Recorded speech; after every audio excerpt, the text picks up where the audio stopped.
आज का हमारा टॉपिक है फ्लोरल फार्मूला के बारे में। तो सबसे पहले हम ये देखते हैं कि फ्लोरल फार्मूला क्या है। तो this is a symbolic and numerical representation. इसके थ्रू क्या किया जाता है कि सिम्बॉलिक मुख्तलिफ सिम्बल्स में और मुख्तलिफ नंबर्स को यूज़ करके रिप्रेजेंट किया जाता है किसको, वेरियस फ्लोरल पार्ट्स। फ्लावर के जो मुख्तलिफ पार्ट्स हमने डिस्कस किए थे उनको जो है इसके अंदर सिंबल्स और नंबर्स की फॉर्म में शो किया जाता है। इसके अलावा उनके नंबर और सिंबल्स जो होते हैं वो किसको शो करते हैं, फ्लावर की सिमेट्री को शो कर सकते हैं, उसकी सेक्सुअलिटी मेल है, फीमेल है या बायसेक्सुअल है, और फिर उनके मुख्तलिफ जो फ्लोरल पार्ट्स होते हैं उनका इंटर रिलेशनशिप, कि वो आपस में फ्यूज्ड हैं या फ्री हैं, किस तरह से उनकी कंडीशन क्या है। तो इन सारी चीज़ों को जब सिंबल्स और नंबर्स की फॉर्म में रिप्रेजेंट किया जाता है तो उसको हम कहते हैं फ्लोरल फार्मूला।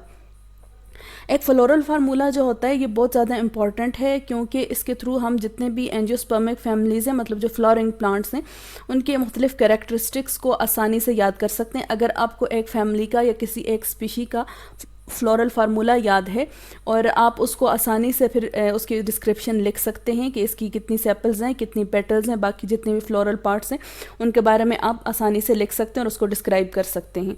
अब एक फ्लोरल फार्मूला आप बनाते हैं या उसकी कंस्ट्रक्शन जो होती है, इसके लिए सबसे पहले आपको चाहिए होती है केयरफुल ऑब्जर्वेशन। सपोज आपके सामने एक फ्लावर है और आपको कहा जाता है कि इसका फ्लोरल फार्मूला लिखें, तो आप क्या करेंगे कि उसके मुख्तलिफ जो पार्ट्स होते हैं उनको और उनकी जितनी भी एक स्ट्रक्चर है, जो भी पैटर्न है, उसके मुताबिक उसकी इंतहाई केयरफुली ऑब्जर्वेशन करते हैं। उस ऑब्जर्वेशन के बाद मुख्तलिफ रूल्स के मुताबिक जो आगे हम डिस्कस करने जा रहे हैं, आप फिर उसका फ्लोरल फार्मूला लिखते हैं। और फ्लोरल फार्मूला जो है ये हर फैमिली का अलग होता है और विद इन फैमिली जो है मुख्तलिफ जो फ्लावर्स होते हैं, मुख्तलिफ जो स्पीशीज़ होती हैं उनका भी अपना अपना होता है, क्योंकि कोई भी दो स्पीशीज़ 100% एक जैसी नहीं होती। तो अगर हम बात करें कि फ्लोरल फार्मूला किस तरह से लिखा जाता है, कैसे एक फ्लोरल फार्मूला कंस्ट्रक्ट किया जाता है या बिल्ड किया जाता है, तो आप इस लिहाज से अगर सर्च करें इसके बारे में, और आज तक आपके सामने बहुत सारे फ्लोरल फार्मूलाज आए होंगे, तो ये कोई हम नहीं कह सकते कि कौन सा फार्मूला या कौन सा एग्जैक्ट हार्ड फास्ट रूल इसके लिए क्या है। लेकिन हाँ ये है कि कुछ बेसिक चीज़ें हैं, कुछ बेसिक कैरेक्टरिस्टिक्स हैं जो कि किसी भी फ्लोरल फार्मूला के अंदर होना लाजमी हैं। अब उनके अलावा जितना ही आप इंफॉर्मेशन ज़्यादा ऐड करेंगे, जितनी कैरेक्टर्स की सिंबल्स और साइंस को आप ज़्यादा ऐड करते जाएंगे, जो भी इंफॉर्मेशन आपके पास मौजूद है, तो उतना ज़्यादा वो फ्लोरल फार्मूला ऑथेंटिक होगा, उतना ज़्यादा वो एक्यूरेट होगा। लेकिन अब बेसिक जो 4-5 चीज़ें हैं वो होनी लाजमी है और वही हम आज डिस्कस करेंगे। इसका मतलब है कि हमारा जो आज का ये लेक्चर है ये सिर्फ जो बेसिक और सिंपलेस्ट फ्लोरल फार्मूला है उसके बारे में है। अब अगर इसमें बात हुई कि जितना आप उसको बेहतर बनाना चाहते हैं, जितनी आप ज़्यादा इन्फॉर्मेशन देना चाहते हैं, आप इसमें देख सकते हैं कुछ चीज़ें जो हमने टर्मिनोलॉजीज़ में डिस्कस की थी लेकिन आपको यहाँ इस फ्लोरल फार्मूला में नज़र नहीं आएंगी। तो उसकी रीज़न यही है कि अगर आपको किसी फ्लावर के बारे में वो एक्स्ट्रा इन्फॉर्मेशन है तो आप उसको डाल सकते हैं, अगर नहीं है तो नो प्रॉब्लम, एक बेसिक सा फार्मूला आप फिर भी उसका कंस्ट्रक्ट किया जा सकता है। हाँ ये बात है कि जितनी ज़्यादा उतना ज़्यादा आपका फार्मूला एक्यूरेट होगा और उतना ज़्यादा आप अगर किसी दूसरे बंदे को बताते हैं तो आपका इंफॉर्मेशन जो डिलीवर करने का एक जो प्रोसेस है वो उतना ज़्यादा ऑथेंटिक होगा और अगले बंदे को उतनी ज़्यादा बेहतर तरीके से आपकी बात समझ आएगी और वो समझ जाएगा फ़ौरन से कि आप किस फ्लावर के बारे में बात कर रहे हैं। तो बेसिक अगर हम बात करें कि एक फ्लोरल फार्मूला सबसे सिंपलेस्ट जो है कैरेक्टर्स उसके अंदर कौन कौन से होने चाहिए, और फ्लोरल फार्मूला में हम कहते हैं कि जैसे पहले हमने डिस्कस किया कि सिंबल्स और न्यूमेरिकल फॉर्म में हम मुख्तलिफ कैरेक्टर्स को शो करते हैं और इसको लिखने की जो स्टाइल होता है वो कहते हैं लेफ़्ट टू राइट। ठीक है, हम लेफ़्ट से स्टार्ट करते हैं और राइट साइड की तरफ जब जाते हैं और मुख्तलिफ कैरेक्टर्स को हम लिखते हैं। और ये बात यहाँ पे लाजमी माइंड में रखनी है कि जिस तरतीब से, जिस सीक्वेंस से मैं अभी आपको बताऊंगी ये कैरेक्टर्स, उसी सीक्वेंस में, उसी तरतीब में इनको रखा जाता है। इस कैरेक्टर को डिस्टर्ब नहीं किया जाएगा। ये बेसिक जो है ये सीक्वेंस डिस्टर्ब नहीं होगा, ये बेसिक कैरेक्टर्स हैं और ये इसी सीक्वेंस में लिखेंगे, तब आपके पास एक कंप्लीट फ्लोरल फार्मूला आएगा। तो वो कैरेक्टर्स कौन कौन से हैं? सबसे पहले है सेक्सुअलिटी, कि वो मेल फ्लावर है, फीमेल है, या फिर हर्माफ्रोडाइट या बाइसेक्सुअल है। सिमेट्री शो की जाती है। सिमेट्री के बारे में हमने डिस्कस किया था कि एक्टिनोमॉर्फिक हो सकती है, ज़ाइगोमॉर्फिक हो सकती है या फिर एसिमेट्रिकल हो सकती है। कैलेक्स के बारे में डिस्कस किया जाता है, उसकी रिप्रेजेंटेशन की जाती है, उसकी कंडीशन क्या है, उसका नंबर क्या है। कैलिक्स के अंदर सेपल जो होंगी ना उनका नंबर क्या है, फिर कोरोला के अंदर मौजूद कितनी पेटल्स कितनी हैं, उनकी सिचुएशन क्या है, किस पोजीशन में है वो, फिर उसके बाद एक है पेरियंथ। तो पेरियंथ हम कहते हैं कैलिक्स और कोरोला को कलेक्टिवली हम पेरियंथ कहते हैं। अगर कैलिक्स और कोरोला आपस में फ्यूज्ड हैं, ठीक है, कैलिक्स और कोरोला अगर आपस में फ्यूज्ड हैं तो फिर हम वहाँ पे एक तीसरी सिंबल यूज़ करते हैं, तीसरा कैरेक्टर हमारे पास आता है पेरियंथ का। और पेरियंथ जो है ये हर फ्लावर में नहीं होगा, ये उन फ्लावर के फार्मूला में होगा कि जहाँ पे पेरियंथ पाया जाएगा। अदरवाइज़ अगर कैलिक्स और कोरोला एक दूसरे से फ्री एग्जिस्ट कर रहे हैं तो फिर कोई भी वहाँ पे पेरियंथ नहीं होगा, बल्कि आप कैलिक्स को अलग शो करेंगे और कोरोला को अलग शो करेंगे। तो इसलिए हम कहते हैं कि जो पेरियंथ है ये क्या है, ये ओकेजनल है, ये कुछ फ्लावर्स में होता है और कुछ में नहीं होता, ठीक है। फिर हम एंड्रोशियम की नंबर और कंडीशन को शो करते हैं और लास्ट में हम गायनोशियम को शो करते हैं। तो ये सीक्वेंस है, इस सीक्वेंस को हमने लाजमी फॉलो करना है। और इसी तरीके से फिर अगर आपने एक्स्ट्रा इन्फॉर्मेशन ऐड करनी है और सपोज़ वो एक्स्ट्रा इन्फॉर्मेशन जो है वो कैलिक्स के बारे में है, तो उसको आप फिर कैलिक्स के बाद और कोरोला से पहले यहाँ पे ऐड करेंगे, ठीक है। या फिर वो एंड्रोशियम के बारे में है तो उसको आप यहाँ पे ऐड करेंगे, लेकिन ये नहीं होगा कि उसको बिल्कुल आप गायनोशियम के भी एंड पे जाके करें। तो ये एक बेसिक सीक्वेंस है जिसको फॉलो करना लाजमी है किसी भी फ्लोरल फार्मूला की कंस्ट्रक्शन में। तो अब हम इनको वन बाय वन देखते हैं और इनकी सिंबल्स को डिस्कस करेंगे कि जो हमने कैरेक्टर्स लिखे हैं इसको किस तरीके से लिखा जाता है, कैसे इसको रिप्रेजेंट किया जाता है। तो सबसे पहले क्या है, सेक्सुअलिटी। सेक्सुअलिटी में जैसे मैंने आपको पहले बताया कि फ्लावर जो है उसको हम स्टेमिनेट कहते हैं अगर उसके अंदर स्टेमन है, मतलब कि वो सिर्फ मेल रिप्रोडक्टिव पार्ट्स वाला फ्लावर है, ठीक है। मेल रिप्रोडक्टिव पार्ट्स कौन से होते हैं, स्टेमन्स होते हैं। अगर किसी फ्लावर में सिर्फ मेल रिप्रोडक्टिव पार्ट्स या स्टेमन्स मौजूद हैं तो उस फ्लावर को हम कहते हैं स्टेमिनेट। ये टर्मिनोलॉजीज हम पिछले टॉपिक में डिस्कस कर चुके हैं। अगर एक फ्लावर स्टेमिनेट है, ठीक है, या तो फिर वो स्टेमिनेट होगा कोई फ्लावर, या पिस्टलेट होगा, इसका मतलब है कि सिर्फ उसमें पिस्टल मौजूद होगा, या फिर वो बायसेक्सुअल या हर्मोफ्रोडाइट जिसको हम कहते हैं वो हो सकता है। तो अगर स्टेमिनेट है तो उसके लिए सिंबल कौन सी यूज़ की जाती है, ये जो आपके सामने ड्रा की हुई है इसको देख लें दोबारा से। इसके लिए जो मेल सिंबल शो की जाती है वो किस तरह से होती है, इस तरीके से, ठीक है, एक सर्कल और उसके ऊपर एरो। तो अगर एक फ्लावर जो है वो मेल रिप्रोडक्टिव पार्ट्स या स्टेमिनेट फ्लावर है तो उसको हम सबसे पहला उसके फ्लोरल फार्मूला में सबसे पहला सिंबल क्या होगा, ये वाला सिंबल होगा। अगर वो पिस्टलेट है, मतलब कि उसके अंदर सिर्फ कार्पल्स मौजूद हैं, तो फिर उसके लिए ये वाला सिंबल वहाँ पे लगाया जाएगा। सबसे पहला फ्लोरल फार्मूला में सबसे पहला स्टेप क्या होगा कि उसकी सेक्सुअलिटी को आप शो करेंगे। अगर वो स्टेमिनेट है तो ये वाला सिंबल, अगर वो पिस्टलेट है तो ये वाला सिंबल, और अगर वो बायसेक्सुअल है, जिस तरह के मोस्टली फ्लावर्स होते हैं हमारी जो कॉमन ऑब्जर्वेशन में आते हैं कि एक ही फ्लावर के अंदर male and female reproductive parts दोनों मौजूद होते हैं, तो उसके लिए फिर ये वाली सिंबल है जो आपके सामने यहाँ पे शो की हुई है। तो फर्स्ट स्टेप क्या होता है किसी भी फ्लोरल फार्मूला को जब हम लिखते हैं, सबसे पहले उसकी सेक्सुअलिटी को शो किया जाता है, स्टेमिनेट है, पिस्टलेट है या बायसेक्सुअल है। तो सबसे पहले हमने क्या किया, उसकी जो सिंबल है रिलेटेड टू सेक्स वो लिख ली। सेकंड स्टेप क्या है, उसकी अब हमने सिमेट्री लिखनी है। सिमेट्री के जो जितनी भी टर्मिनोलॉजीज थी हम डिस्कस कर चुके हैं कि ज़ाइगोमॉर्फिक हो सकता है, एक्टिनोमॉर्फिक हो सकता है, या फिर एसिमेट्रिकल हो सकता है। अगर वो ज़ाइगोमॉर्फिक है, और ज़ाइगोमॉर्फिक कौन सा होता है कि जिसको हम सिर्फ दो प्लेन्स में ही डिवाइड कर सकते हैं, उससे ज़्यादा इक्वल पार्ट्स में डिवाइड नहीं किया जा सकता। तो उसके लिए सिंबल क्या है, ये दो सिंबल्स यूज़ की जाती हैं अगर फ्लावर आपके पास जो है अंडर ऑब्जर्वेशन है वो ज़ाइगोमॉर्फिक है। अगर वो एक्टिनोमॉर्फिक है, और एक्टिनोमॉर्फिक कौन सा होता है जिसको हम दो से ज़्यादा में प्लेन्स में इक्वल पार्ट्स में डिवाइड कर सकते हैं, तो उसके लिए ये वाली सिंबल यूज़ होती है। और अगर वो एसिमेट्रिकल है तो फिर उसके लिए डॉलर साइन यूज़ किया जाता है। तो first step sexuality, second step उसकी सिमेट्री। अगर ज़ाइगोमॉर्फिक है तो इन दोनों में से कोई एक सिंबल यूज़ करेंगे, अगर एक्टिनोमॉर्फिक है तो फिर हम ये वाली सिंबल यूज़ करेंगे। अगर एसिमेट्रिकल है, आपको क्लियर नहीं हो रहा कि इसकी सिमेट्री क्या है, कोई उसकी रेगुलर शेप नहीं है, तो फिर हम उसके लिए ये डॉलर की सिंबल यूज़ करते हैं। So this is second step in floral formula. Third number पे आ जाता है number and condition of calyx. तो कैलिक्स कौन सा होता है, जिसके अंदर सेपल्स होते हैं। पूरे के फ्लावर के अंदर जितनी भी सेपल्स मौजूद होती हैं उन सबको हम कलेक्टिवली क्या कहते हैं, कैलिक्स कहते हैं। तो कैलिक्स को शो किया जाता है के की सिंबल से, ठीक है। कैलिक्स के लिए के की सिंबल यूज़ की जाती है। अब आप टर्मिनोलॉजीज़ पे जाएं, मैंने तब आपको बताया था कि टर्मिनोलॉजीज़ आपको अगर सही आती हैं तो फिर आपके लिए फ्लोरल फार्मूला कुछ भी नहीं है, बिल्कुल ईजी है ये। तो टर्मिनोलॉजीज़ में हमने कुछ डिस्कस किया था कि कैलेक्स जो है ये फ्यूज्ड भी हो सकता है और फ्री भी हो सकता है। मतलब क्या है कि उसकी सेपल्स या तो सारी की सारी सेपल आपस में जुड़ी हुई होंगी, ठीक है, उसको हम कहते हैं फ्यूज्ड कैलेक्स है। अगर सेपल जो है वो एक दूसरे से अलग अलग हैं तो फिर हम उसको कहते हैं ये फ्री कैलेक्स है।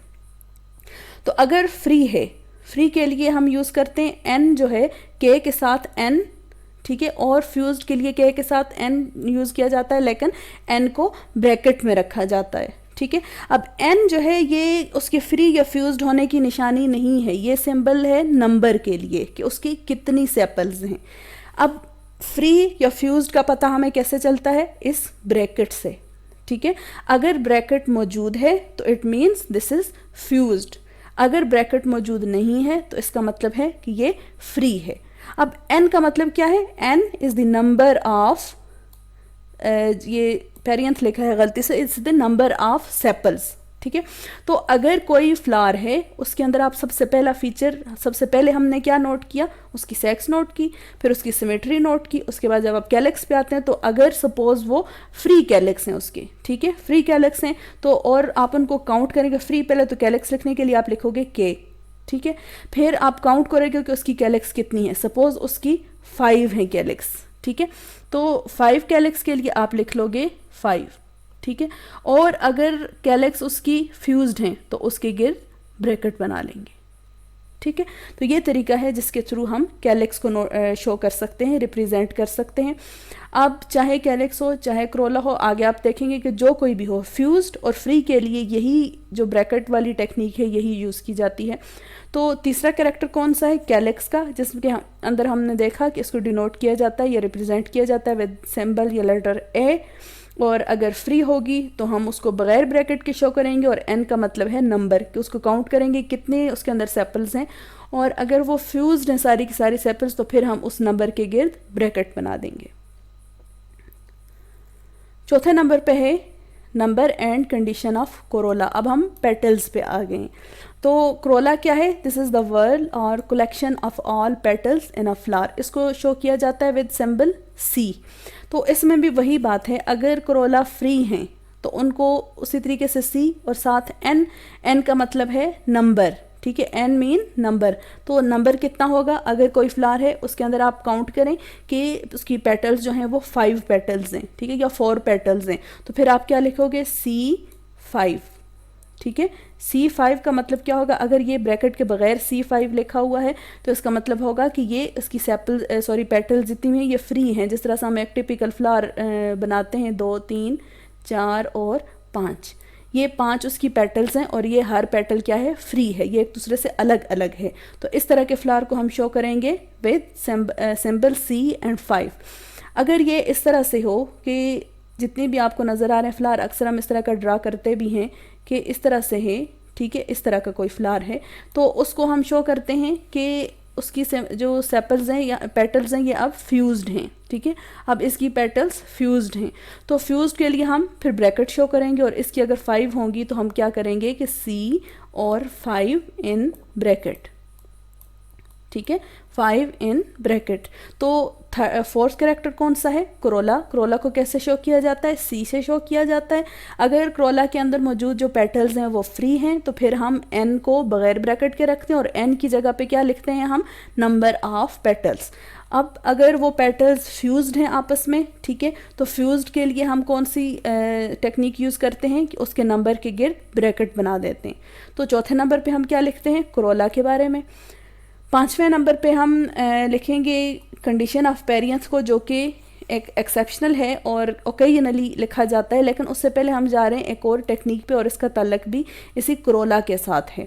जब हम क्रोला को लिख रहे होते हैं, क्रोला के जो रिप्रेजेंटेशन बना रहे होते हैं, तो हम क्या देखते हैं कि क्रोला के अंदर कुछ फ्लावर्स ऐसे होते हैं जिनकी वर्ड्स होती हैं, ठीक है, 1 या 2 से ज़्यादा वर्ड्स होती हैं। जैसे सपोज़ ये एक सेंट्रल पार्ट है उसका, ठीक है, जिसके अंदर स्टेमन्स और पिस्टल्स वगैरह मौजूद हैं, उसको हम अभी नहीं शो कर रहे। अब इसके गिर्द हो सकता है, आपने अक्सर देखा होगा फ्लावर ऐसे होते हैं कि इस तरीके से उनके गिर्द एक पहला सर्कल आता है पेटल्स का, ठीक है, पहला सर्कल आता है, उसके बाद फिर एक दूसरा सर्कल यहाँ पे बना होगा, ठीक है। इस तरह के अक्सर आपने फ्लावर्स देखे होंगे। तो इस तरह के फ्लावर को हम कहते हैं ये वर्ल्ड है, इसके अंदर एक से या दो से ज़्यादा वर्ल्ड्स मौजूद हैं। तो इसकी पहली वर्ल्ड कौन सी है, ये है, और दूसरी वर्ल्ड इसके अंदर ये है। ठीक है, तो दो वर्ल्ड्स हैं इसकी। तो इसको हम किस तरह से शो करते हैं कि सपोज इसकी फर्स्ट वर्ल्ड के अंदर 4 पेटल्स थी। ठीक है, ये जो फर्स्ट वर्ल्ड है इसके अंदर 4 पेटल्स हैं, और जो सेकंड वर्ल्ड है उसके अंदर सपोज 3 पेटल्स हैं। ठीक है, यहाँ जो मैंने ड्रा किया इसमें तो काफ़ी सारी हैं, लेकिन सपोज उसके अंदर 3 पेटल्स हैं। तो पहली में 4 हैं और दूसरी में जो सेकंड वर्ल्ड है उसके अंदर 3 पेटल्स हैं। तो इस कंडीशन को कैसे शो किया जाता है कि 4 और 3 के दरमियान एक प्लस का साइन डाला जाता है। ठीक है, इसको मैं रीड करती हूँ। इफ़ कैलेक्स और corolla are in single whorl, अगर सिंगल ही होंगी, जिस तरह से ये मैंने शो किया था, ये जो एक फ्लावर की स्ट्रक्चर बनाई थी ये वाली, तो यहाँ पे आप देखें ये सिंगल है। ठीक है, एक ही सर्कल के अंदर वो सारी पेटल्स अरेंज हुई हुई हैं। अगर ये कंडीशन है हमारे पास, फिर तो हम इसी तरीके से लिखेंगे जो मैंने यहाँ पे आपको बताया है कि CN और CN ब्रैकेट फ्यूज्ड और फ्री के ऊपर डिपेंड करता है ये। लेकिन अगर जो पेटल्स और सेपल्स हैं वो एक से ज़्यादा उस पे आ जाएं, ठीक है, एक से ज़्यादा सर्कल में आ जाएं। हाउएवर इफ़ सेपल्स और petals are in more than one whorl, अगर वो एक से ज़्यादा वर्ल्ड में होंगी तो उनके नंबर के दरमियान, हर वर्ल्ड के अंदर मौजूद जितने भी पेटल्स या सेपल्स हैं उनके नंबर के दरमियान एक प्लस का साइन यूज़ किया जाता है। ठीक है, और इसको हम कैसे लिखेंगे? एग्जाम्पल क्या है कि कोई सपोज हमारे पास एक ऐसा फ्लावर है जिसकी फर्स्ट जो वर्ल्ड है उसके अंदर 4 पेटल्स हैं और सेकंड वर्ल्ड के अंदर 3 पेटल्स हैं। अब इसको हम कैसे लिखेंगे? C, पेटल्स की बात कर रहे हैं, ये क्रोला है, क्रोला इज एक्सप्रेस्ड और डिनोटेड बाय सिंबल C, और C फर्स्ट वर्ल्ड में 4 + 3। अब टोटली तो अगर देखा जाए तो ये 7 है ना, तो C7 लिखने के बजाय हम क्या लिखते हैं कि C4 + 3। ठीक है, ये कब कर लिखते हैं कि जब वो फ्री हैं। ठीक है, ये कब लिखा जाता है? जब वो जितनी भी पेटल्स हैं वो फ्री हैं। अगर वो पेटल्स फ्यूज्ड हैं तो फिर किस तरीके से लिखेंगे कि C4 + 4, ठीक है, 4 + 4 और 4 + 3 जितनी भी depending on the number of petals और उसके गिर्द ब्रैकेट।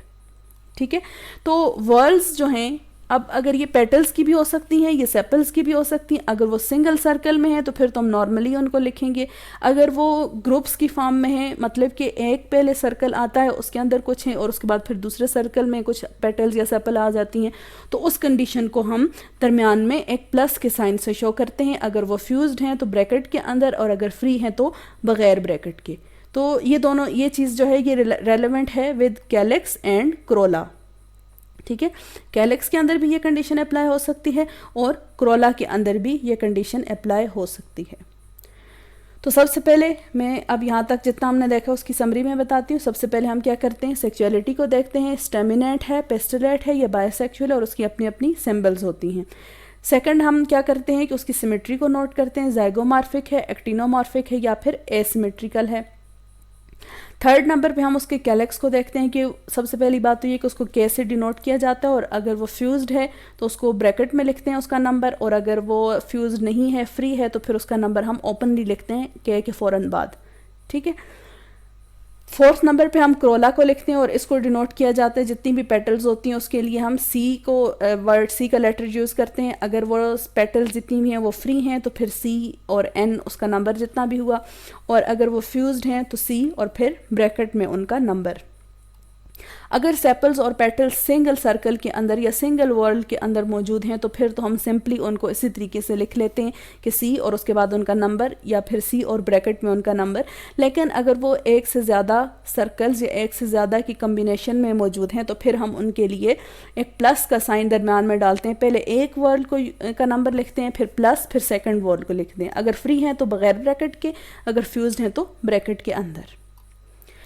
तो फिफ्थ नंबर पे हम पेरियंथ को लिखते हैं, लेकिन पेरियंथ के बारे में मैंने पहले आपको बताया कि ये ज़रूरी नहीं है हर फ्लावर के अंदर जो पेरियंथ होता है वो मौजूद नहीं होता हो। कुछ फ्लावर्स ऐसे भी होते हैं कि जिनके अंदर क्रोला और कैलेक्स पेरियंथ की फॉर्म में होते हैं, और कुछ मोस्टली ऐसे होते हैं जिनके अंदर पेरियंथ नहीं होता, कैलेक्स और क्रोला अलग अलग होते हैं। तो फिर हम उनको इसी तरीके से पहले कैलेक्स को फिर क्रोला को शो करते हैं। लेकिन अगर कैलेक्स और क्रोला आपस में फ्यूज्ड हैं, ठीक है, जैसा मैंने आपको टर्मिनोलॉजीज़ में बताया कि अगर कैलेक्स और क्रोला आपस में फ्यूज्ड होते हैं तो ऐसी कंडीशन को हम कहते हैं पेरियंथ।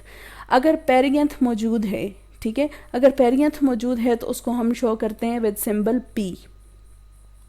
अगर पेरियंथ फ्री है विद सिंबल PN, और अगर फ्यूज्ड है तो with symbol PN in bracket. तो ये हर एक जगह ब्रैकेट का जो टेक्निक है ये हर जगह अप्लाई होगी, सिर्फ सिंबल्स चेंज हो जाएंगे, और n is the number of perianth.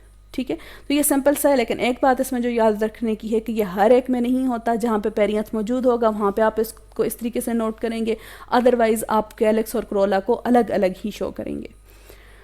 तो छठे नंबर पे ये इंपॉर्टेंट दो जो रह गए हैं वो कौन से हैं कि एंड्रोशियम। अब हम नेसेसरी पार्ट्स की तरफ जा रहे हैं, जो मैंने आपको बताया था कि फ्लावर के अंदर एक्सेसरी पार्ट्स होते हैं और फिर नेसेसरी पार्ट्स होते हैं। तो एंड्रोशियम या फिर मेल जो पार्ट्स हैं उनको हम शो करते हैं विद सिंबल A।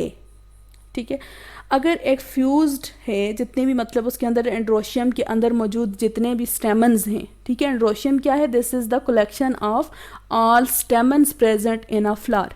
तो अगर सारे के सारे स्टेमन्स जो हैं वो आपस में फ्यूज्ड हैं, जुड़े हुए हैं, तो फिर हम उसको उसका जो नंबर है उसको A और फिर नंबर को ब्रैकेट में शो करेंगे।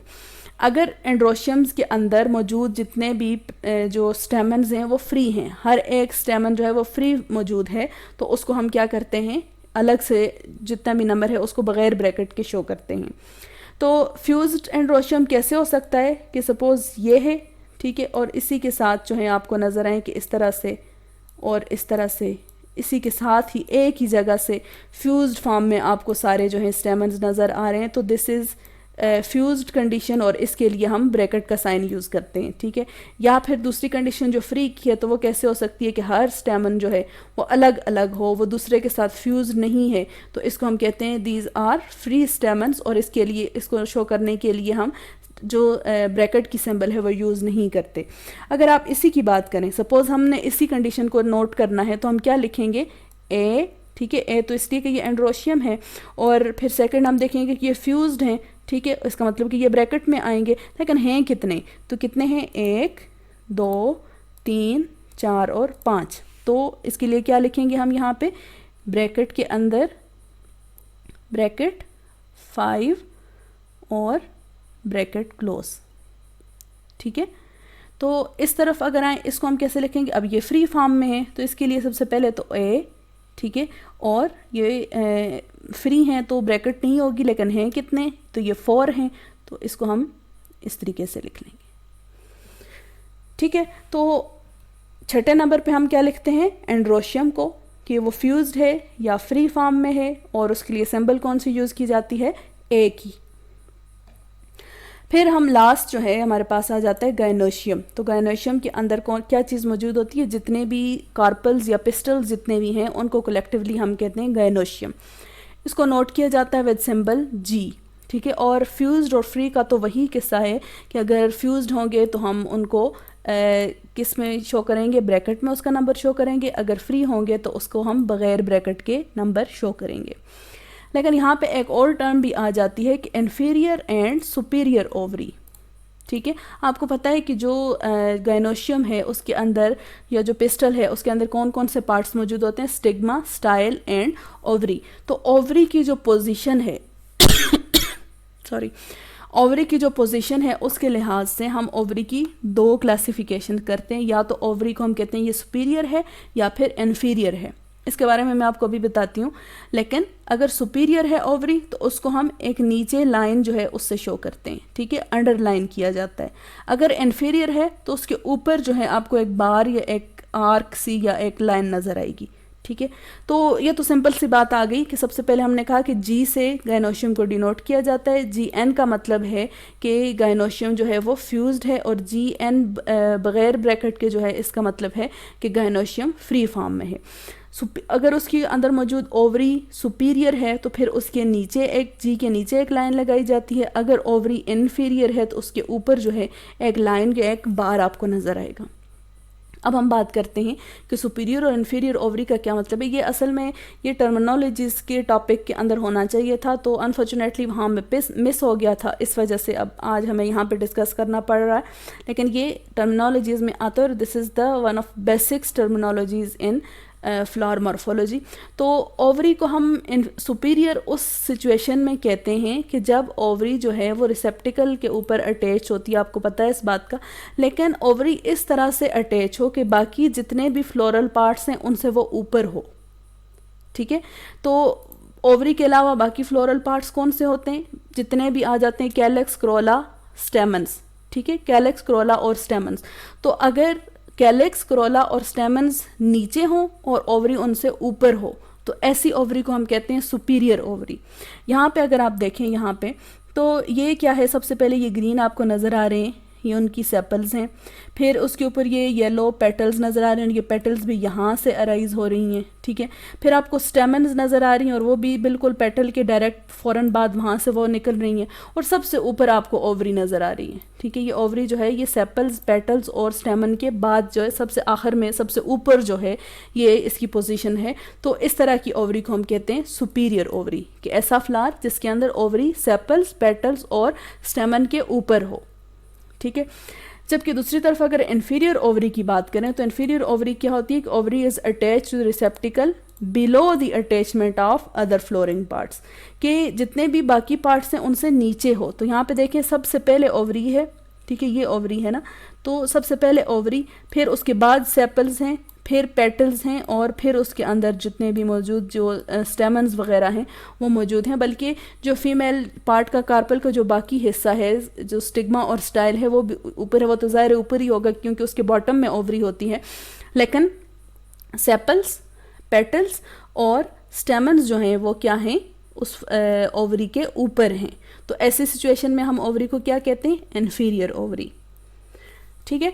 इसको मैं थोड़ा सा फिर रिवाइज करती हूँ कि जब ओवरी किसी भी फ्लावर के अंदर ऐसी पोजीशन में हो कि सेपल्स, पेटल्स और जो स्टेमन्स होते हैं वो उससे नीचे हों, ठीक है, इन तीनों पार्ट्स के ऊपर जाके फिर ओवरी बिल्कुल एक टॉप पे आपको नज़र आए, तो ऐसी ओवरी को हम कहते हैं, या ऐसे फ्लावर को हम कहते हैं सुपीरियर फ्लावर। दूसरी सिचुएशन क्या है कि सबसे पहले एक स्टाक जो है या रिसेप्टिकल जो पेडिसल या रिसेप्टिकल जो होती है उसके ऊपर सबसे पहले आपको ओवरी नज़र आए और उसके बाद फिर सेपल्स, पेटल्स और जितने भी स्टेमन्स वगैरह हैं वो बाद में आपको नज़र आए। तो ऐसी ओवरी को हम कहते हैं, या ऐसे फ्लावर को हम कहते हैं inferior ovary and inferior flower. तो हम बात कर रहे थे फ्लोरल फार्मूला की, तो जो सुपीरियर ओवरी होती है उसको नोट किया जाता है जी, ठीक है। और सपोज़ इस जो ओवरी थी इसके अंदर नंबर ऑफ जो होते हैं कार्पल्स वो कितने थे, सपोज़ 2 थे और वो फ्यूज़ नहीं थे बल्कि फ्री थे, लेकिन ये ओवरी जो है ये सुपीरियर है तो इसके ऊपर एक लाइन होगी, ठीक है। दूसरी तरफ अगर देखें तो जी, ठीक है, और इसके जो फ्यूज्ड थे, सपोज़ जितने भी कार्पल्स इस एक ओवरी के अंदर मौजूद हैं वो कार्पल्स फ्यूज्ड हैं, ठीक है। और ये ओवरी जो है ये क्या है, इन्फीरियर है, तो उसके नीचे लाइन होगी, ठीक है। तो ये हमने डिस्कस किया कि पोजीशन ऑफ ओवरी क्या है, कि पोजीशन ऑफ ओवरी की बेस पे हम 2 क्लासेस बनाते हैं, सुपीरियर एंड इन्फीरियर। अगर ओवरी जो है बाकी सारे पार्ट्स से ऊपर होगी तो उसको हम कहते हैं सुपीरियर ओवरी, और इसको नोट किया जाता है, शो किया जाता है विद अ सिंबल, या जिसको हम कह सकते हैं कि अंडरलाइन करके, इस जिसके अंदर जी को हम अंडरलाइन कर देते हैं। जबकि अगर ओवरी जो है वो सबसे पहले आए और बाकी फ्लोरल पार्ट्स जो हैं उसके ऊपर हों तो उसको हम इन्फीरियर ओवरी कहते हैं, और इसको ऊपर जो है एक बार या एक लाइन के थ्रू शो किया जाता है। सो ये क्या था, लास्ट पार्ट था नंबर 7, जिसमें हम गायनोशियम के नंबर को और उसकी ओवरी की सुपीरियरिटी या इन्फीरियरिटी को, और सेकंड नंबर पे उसकी फ्यूज्ड या फ्री फॉर्म को हम शो करते हैं। तो ये कुछ चीज़ें जो थी, ये 7 पॉइंट्स जो हैं ये लाजमी हैं किसी भी फ्लोरल फार्मूला के अंदर। बाकी आप अगर इसके अंदर कुछ इन्फॉर्मेशन, अब कुछ टर्मिनोलॉजीज़ आपने पढ़ी थी, ब्रैक्ट्स हो सकते हैं, ठीक है, वो ब्रैक्टिएट है या ई ब्रैक्टिएट है, ठीक है। ब्रैक्ट्स की डेफिनेशन आपको याद होगी, अगर नहीं याद है तो आप लीफ वाला सेक्शन देखें, ठीक है। अब एक फ्लावर ब्रैक्टिएट है या ई ब्रैक्टिएट है, आप इस चीज़ को भी शो कर सकते हैं। फिर इसके अलावा मुख्तलिफ़ कंडीशंस ऐसी आ जाती हैं जिसको आप फ्लोरल फार्मूला के अंदर शो कर सकते हैं। बात वही है कि जितनी ज़्यादा इन्फॉर्मेशन देंगे उतना ज़्यादा वो एक्यूरेट होगा, उतना ज़्यादा वो दूसरे इंसान के लिए समझना ईजी होगा। लेकिन ये कुछ 4-5 चीज़ें जो मैंने आपको बताई ये लाजमी हैं किसी भी फ्लोरल फार्मूला के अंदर, ठीक है। तो यहाँ पे कुछ एडिशनल इंफॉर्मेशन है। ये कहते हैं कि जैसे हमने कहा ना कि नंबर की हमने बार बार बात की कि नंबर ऑफ n जहाँ भी हमने यूज़ किया उसको हमने कहा कि इसको हम नंबर के लिए शो करते हैं। अगर हम गायनोशियम की बात कर रहे हैं तो हम यहाँ पे कहते हैं कि उसके अंदर कितने कार्पल्स मौजूद हैं, उसका नंबर शो किया जाता है।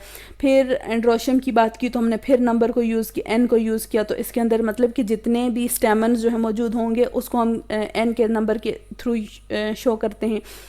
फिर हमने बात की कि जो कैलेक्स और क्रोला की जो वर्ड्स आते हैं उनके अंदर number of sepals and petals को हम शो करते हैं n से। तो ये n अगर 1 से लेके 10 तक है तो फिर तो आप उसको इस तरीके से ही शो कर सकते हैं कि सपोज़ अगर हम बात करें कि एंड्रोशियम की बात करते हैं और उसके अंदर मौजूद हैं 10 स्टेमन्स, ठीक है, उसके अंदर 10 स्टेमन मौजूद हैं, तो फिर तो आप उसको लिख सकते हैं। अगर वो फ्यूज्ड हैं तो आप उनके गिर्द एक ब्रैकेट बना दें।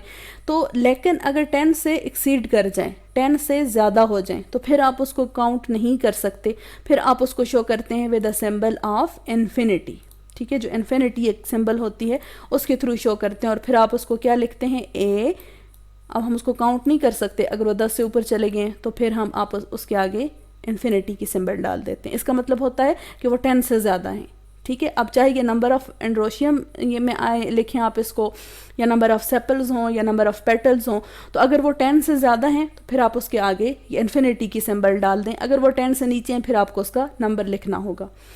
दूसरी बात क्या है कि कुछ पार्ट्स, कुछ फ्लावर्स ऐसे होते हैं जिनके अंदर हमने ये बात तो पहले कर ली कि सेपल्स अगर आपस में फ्यूज्ड हों या पेटल्स आपस में फ्यूज्ड हों या एंड्रोशियम के अंदर मौजूद जितने भी स्टेमन्स हैं वो आपस में फ्यूज्ड हैं या गायनोशियम के अंदर मौजूद जो कार्पल्स हैं वो आपस में फ्यूज्ड हों। लेकिन क्या है कि अगर एंड्रोशियम के जो स्टेमन्स हैं वो गायनोशियम के कार्पल्स के साथ फ्यूज्ड हों, ये कंडीशन भी हो सकती है ना। दूसरी बात, अगर जो क्रोला है उसके जो पेटल्स हैं वो कैलेक्स के सेपल्स के साथ फ्यूज्ड हों, ठीक है। तो इस तरह के जब आपके देखते हैं कि एक पार्ट से निकल के जब दूसरे पार्ट के साथ कुछ जो स्ट्रक्चर्स होती हैं वो फ्यूज्ड हो जाती हैं, तो उनको हम कैसे शो करते हैं, उनको हम एक आर्क से शो करते हैं, ठीक है। आर्क क्या है, इसको हम आर्क कहते हैं, ठीक है। तो यहाँ पे एग्जांपल कुछ जो दी हुई है, ए, ठीक है, जब हम एंड्रोशियम के बारे में लिखेंगे 1 2 3 5 जितने हैं वो लिखेंगे, फ्यूज्ड हैं या फ्री हैं वो लिखेंगे। फिर उसके बाद जब हम गायनोशियम की बात लिखेंगे और अगर वो आपस में फ्यूज्ड हैं तो उसके ऊपर ये एक आर्क बना देंगे कि ये दोनों जो हैं, जब आप किसी भी फार्मूला में ये चीज़ लिखी हुई देखेंगे तो उसका मतलब होगा कि ये आपस में जुड़े हुए हैं, ठीक है। या फिर अगर कैलेक्स और क्रोला आपस में जुड़े हुए हैं तो K is the symbol for calyx, C is the symbol for Corolla, तो इनके ऊपर आर्क बना दी, मतलब कि ये आपस में जुड़े हुए हैं, फ्यूज़ किया हुआ है इन्होंने, ठीक है। तो ये कुछ एडिशनल सिंबल्स थी जो हम ऐड करते हैं और कुछ स्पेशल कंडीशंस को शो करते हैं इन राइटिंग या कंस्ट्रक्टिंग फ्लोरल फार्मूला। तो मुख्तलिफ रूल्स हमने देख लिए, ठीक है। हम इनकी वो देखते हैं सबसे पहले कि हम सेक्स को शो करते हैं, सिमेट्री को शो करते हैं, कैलेक्स की कंडीशन, क्रोला की कंडीशन, पेरियन कुछ कंडीशन में होता है कुछ में नहीं होता, फिर एंड्रोशियम और फिर गायनोशियम को शो करते हैं। तो अब हमने रूल्स देख लिए, बेसिक रूल्स हैं ये, बिल्कुल सिंपलेस्ट और आप कह सकते हैं कि फंडामेंटल रूल्स हैं। अब हम इनके मुताबिक मैं आपको कुछ एग्जांपल्स बताती हूँ कि जिनके अंदर हमने कुछ फ्लोरल फार्मूलाज लिखे हुए हैं और फ्लावर की पिक्चर आपके सामने होगी। तो ये सिंपलेस्ट है, ये इस बात को माइंड में रखना है। आप देखेंगे कि मुख्तलिफ फ्लावर्स या मुख्तलिफ फ्लोरल फार्मूला बहुत कम्प्लेक्स होंगे, ठीक है। इसको जितना कम्प्लेक्स आप करेंगे हो सकता है, लेकिन सिंपलेस्ट फ्लावर्स की एग्जांपल हम चूँकि स्टार्ट में हैं तो मैं सिंपलेस्ट आपको एग्जांपल्स दूंगी ताकि आपको इसका कंसेप्ट समझ आ जाए और बेसिक जो फ्लोरल फार्मूला है वो आपको बनाना उसका तरीका आपको आ जाए, ठीक है। तो एग्जांपल सबसे पहले एक सिंपल सा मैंने फ्लावर लिया है और उसका नाम है एनागेलिस अर्वेंसिस। एनागेलिस अर्वेंसिस के लिए हम फ्लोरल फार्मूला बनाने जा रहे हैं। उसके लिए हम सबसे पहले क्या करेंगे कि जो एक सीक्वेंस हमने देखा कि किस किस तरीके से पहले किसको फिर किस कैरेक्टर को हम लिखते हैं, तो उस लिहाज से सबसे पहले सेक्स, फिर सिमेट्री, फिर कैलेक्स, फिर क्रोला, फिर एंड्रोशियम, फिर गायनोशियम। तो हम देखते हैं अब इस पैटर्न के मुताबिक हम इस फ्लावर का जो हमारे सामने है इसका हम फ्लोरल फार्मूला बना रहे हैं। तो सबसे पहले सेक्स को देखें अगर आप, तो चूँकि हमारे सामने तो पिक्चर, अगर ये इन रियलिटी हमारे हाथ में होता तो हम इसको खोल के देखते कि इसके अंदर स्टेमन्स भी मौजूद हैं, या और फिर साथ हम देखते हैं कि इसके अंदर कार्पल्स भी मौजूद हैं। तो मतलब क्या हुआ कि रिप्रोडक्टिव पार्ट्स दोनों इसके मौजूद हैं, इसके अंदर मेल भी है, इसके अंदर फीमेल भी है। तो सबसे पहली सिंबल क्या होगी कि जो हमने बायोसेक्सुअल के लिए बनाई थी, ठीक है, मेल और फीमेल दोनों को शो कर रही है। सेकंड चीज़ क्या आ जाती है, सिमेट्री। तो सिमेट्री को अगर आप देखें तो इसको आप आसानी से 2 से ज़्यादा पार्ट्स में डिवाइड कर सकते हैं, ठीक है। यहाँ से किया तो अब तो ये 2 में डिवाइड हो गया ना, ठीक है। अगर इससे ज़्यादा हम ना कर सकते होते तो फिर ये क्या होता, ज़ाइगोमॉर्फिक होता, लेकिन लकीली हम इसको उससे ज़्यादा भी कर सकते हैं इस तरह से। तो अब देखें ये हम 2 से ज़्यादा, इसको हमने 4 पार्ट्स में डिवाइड कर दिया, तो इसका मतलब है this is an actinomorphic flower, ठीक है। तो एक्टिनोमॉर्फिक की सिंबल क्या होती है, ये जो हमने बनाई थी सेकंड नंबर पे वो लिख ली। फिर हम बात करते हैं कैलिक्स की। तो कैलिक्स यहाँ इस पिक्चर में नज़र तो नहीं आ रहा, लेकिन इस फ्लावर की क्या होती है, इसीलिए मैंने बात की थी, पहले आपको बताया था कि किसी भी फ्लावर का फ्लोरल फार्मूला लिखने के लिए उसकी ऑब्जर्वेशन बहुत केयरफुल करनी होती है, किसी भी कैरेक्टर को मिस नहीं करना दरमियान में से, ठीक है। तो इसके जब हम कैलिक्स को देखेंगे तो कैलिक्स को सबसे पहले तो हमने तो के से डिनोट तो किया, फिर हम उन कैलिक्स को काउंट करेंगे कि सेपल्स कितनी हैं, तो इसकी 5 सेपल्स होती हैं। फिर हम आ जाते हैं जी पेटल्स पे। तो पेटल्स इसकी कितनी हैं, सबसे पहले तो पेटल्स को हम या क्रोला को डिनोट किस सिंबल से करते हैं, सी से, तो वो तो हमने कर लिया। अब हम देखते हैं कि इसकी पेटल्स कितनी हैं, तो 1 2 3 4 हैं और 5, तो इसकी 5 पेटल्स हैं, तो C5, ठीक है। फिर हम एंड्रोशियम की जब बात करते हैं तो इसको, उसके लिए हमें खोलना पड़ेगा इस फ्लावर को, इसके जो एंड्रोशियम है उसको खोलेंगे और उसके अंदर हम देखेंगे कि कितनी कार्पल्स जो हैं वो मौजूद हैं, सॉरी कितनी स्टेमन्स मौजूद हैं। तो ये स्टेमन्स हमें यहाँ से नज़र आ रही हैं, कितनी हैं, ये 1 2 3 4 और ये 5, ठीक है, ये दरमियान में हमें नज़र आ रही थी ना। तो ये 5 इसकी स्टेमन्स मौजूद हैं, तो हमने लिख लिया, और ये स्टेमन्स फ्री हैं, फ्यूज नहीं है, इसी वजह से हमें सारी वो अलग अलग क्लियर नज़र आ रही थी, ठीक है। कहाँ पे है मैं दोबारा से आपको बताती हूँ, ये 1 2 3 4 और 5, ठीक है। ये ऊपर से उनका हेड जो है वो एंथर नज़र आ रहा है, तो 5 हैं और वो सारी अलग अलग हैं, फ्री फॉर्म में हैं, तो हमने क्या लिखा, A5 बग़ैर ब्रैकेट के। अगर ये फ्यूज्ड होती तो फिर हम 5 के गिर्द ब्रैकेट बना देते। लास्ट हम क्या लिखते हैं, गायनोशियम को। तो गायनोशियम को देखने के लिए हमें इस फ्लावर को डायसेक्ट करना पड़ता है। जब हमने इसको डायसेक्ट किया तो हमने ये देखा कि इसके अंदर जो 5 कार्पल्स हैं वो फ्यूज़ होके उन्होंने एक गायनोशियम बनाया है, ठीक है। तो इसलिए हमने क्या लिखा, G और ब्रैकेट में 5, लेकिन इसकी जो है हम कहते हैं कि इन्फीरियर सुपीरियर ओवरी थी, इस वजह से हमने G के नीचे जो है वो एक अंडरलाइन आपको किया हुआ नज़र आ रहा है, ठीक है।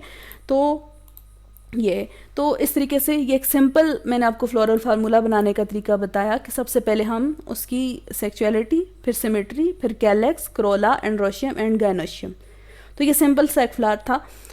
सेकंड एग्जांपल आ जाती है ब्रासिका कैम्पेस्ट्रस की। तो ब्रासिका कैम्पेस्ट्रस में भी उसी सीक्वेंस को अगर आप फॉलो करें तो सबसे पहले तो चूँकि इसमें स्टेमन और कार्पल दोनों मौजूद हैं, this is staminate and pistillate flower, तो इस वजह से हमने उसके लिए ये सिंबल यूज़ किए। फिर सिमेट्री अगर आप उसकी देखें तो हम इसको आसानी से जो है 2 से ज़्यादा पार्ट्स में हाउस में डिवाइड कर सकते हैं, इसलिए हमने इसके अंदर ये वाली सिंबल यूज़ की। फिर कैलेक्स इसके देखें तो 4 सेपल्स होती हैं इसके अंदर, तो हमने लिखा K4। क्रोला के अंदर आप देखें तो इसकी 4 पेटल्स आपको आसानी से यहाँ पे आप देख सकते हैं कि 2 3 और 4, तो हमने लिखा C4। एंड्रोशियम अगर आप इसकी देखें तो इसकी 4 जो एंड्रोशियम हैं वो भी आपको क्लियर नज़र आएंगी, ठीक है। तो A4 और फिर सुपीरियर ओवरी जिसके अंदर 2 कार्पल्स मौजूद हैं। इसी तरीके से ये क्या है, ये एक ऐसा फ्लावर है, इसके अंदर डिफरेंस क्या है कि सेक्सेस तो दोनों मौजूद हैं लेकिन इसकी सिमेट्री जो है वो ज़ाइगोमॉर्फिक, ठीक है। क्यों, इसको देखें अगर आप, तो हमने एक प्लेन पे 2 हाउस में तो डिवाइड कर दिया, लेकिन अब मज़ीद हम अगर इसको डिवाइड करेंगे, सपोज अगर हम इस तरह करते हैं तो ये पार्ट जो है ये इस पार्ट से डिफरेंट है, ये और ये आपस में डिफरेंट है, ये सेम नहीं है, ठीक है। तो इस तरह से इसकी सिमेट्री क्या है, ज़ाइगोमॉर्फिक है। इसके जो कैलेक्स होते हैं वो फ्यूज्ड हैं आपस में, ठीक है। और फिर उसके क्रोला भी फ्यूज्ड है। फ्यूज्ड कैसे है, यहाँ पे अगर आप देखें तो ये आपको उसकी जो पेटल्स हैं वो यहाँ पे 3 जो है वो तो आपको अलग अलग नज़र आ रही हैं कि एक ये 2 3, लेकिन यहाँ पे अगर आप देखें तो ये 2 पेटल्स जो हैं ये आपस में फ्यूज्ड हैं, इस वजह से हमने C और 5 के गिर्द ब्रैकेट बनाई है। एंड्रोशियम इसके 4 होते हैं और सुपीरियर ओवरी फ्यूज्ड 2 कार्पल्स। ठीक है, अब ये क्या है, ये हिबिस्कस का एक फ्लावर है जिसको हम कहते हैं हिबिस्कस रोजा साइनेंसिस। इसमें बाकी चीज़ें तो उसी तरह से हैं, लेकिन जो डिस्कस करने की बात है वो ये है कि इसकी जो एंड्रोशियम है वो इनफाइनाइट है। ठीक है, तो इसको अगर आप देखें यहाँ पे आप इसको काउंट नहीं कर सकते, ये जितने भी एंड्रोशियम की स्टेमन्स शो किए हुए हैं इसको हम काउंट नहीं कर सकते। और दूसरी बात कि ये फ्यूज्ड है, फ्यूज्ड कैसे हैं, देखें ये यहाँ से और अराइज हो रहे हैं और यहाँ तक जो ये सारा एंड्रोशियम है और उसके ऊपर ये छोटे छोटे छोटे जो हैं ये इसकी स्टेमन्स हैं, तो इनको आप काउंट नहीं कर सकते, इसलिए ये फ्यूज्ड हैं और इनफाइनाइट हैं। और फिर इसकी ओवरी जो है उसके अंदर फ्यूज्ड 5 कार्पल्स मौजूद हैं। तो सबसे कॉमन रोज़ा इंडिका को अगर आप देखें तो इसके अंदर जो आपको पता है आप इसकी जो पेटल्स हैं उनको काउंट नहीं कर सकते, इस वजह से ये लेस जो है कम से कम मिनिमम 5 हो सकती हैं और ज़्यादा से ज़्यादा इनफाइनाइट हैं, इसको आप काउंट नहीं कर सकते। इसी तरह इसकी जो एंड्रोशियम है उसको भी आप काउंट नहीं कर सकते और गैनोशियम को भी काउंट नहीं किया जा सकता। तो ये है फार्मूला रोज़ा इंडिका का। तो ये सिंपल जो है मैंने कुछ आपके सामने किए हैं, ये जब आगे हम मुख्तलिफ फ्लावरिंग प्लांट्स की फैमिलीज़ को डिस्कस करेंगे तो हर फैमिली का अपना एक फ्लोरल फार्मूला होगा और वो फ्लोरल फार्मूला उसकी कैरेक्टर्स की बेस पे होगा, तो तब चीज़ें आपको मज़ीद क्लियर हो जाएंगी। होप सो कि आज जो एक फ्लोरल फार्मूला का कॉन्सेप्ट है वो आपको कुछ ना कुछ उसका आइडिया हो गया होगा। अब आपने क्या करना है कि इसकी प्रैक्टिस करनी है, मुख्तलिफ फ्लावर्स के बारे में देखना है, गेस करना है कि इसका फार्मूला क्या हो सकता है। तो नेक्स्ट टाइम इंशाल्लाह हम आएंगे फ्रूट के साथ, फ्रूट की जब हम मॉर्फोलॉजी डिस्कस करेंगे तो फिर हम उसके बाद प्लेसेंटेशन और फिर फ्लोरल डायग्राम को डिस्कस करेंगे, क्योंकि फ्लोरल डायग्राम के अंदर ज़्यादातर चीज़ें फ्रूट के साथ रेलेवेंट होती हैं। तो नेक्स्ट टाइम इंशाल्लाह हम उस टॉपिक के साथ आएंगे। तब तक अल्लाह हाफ़िज़।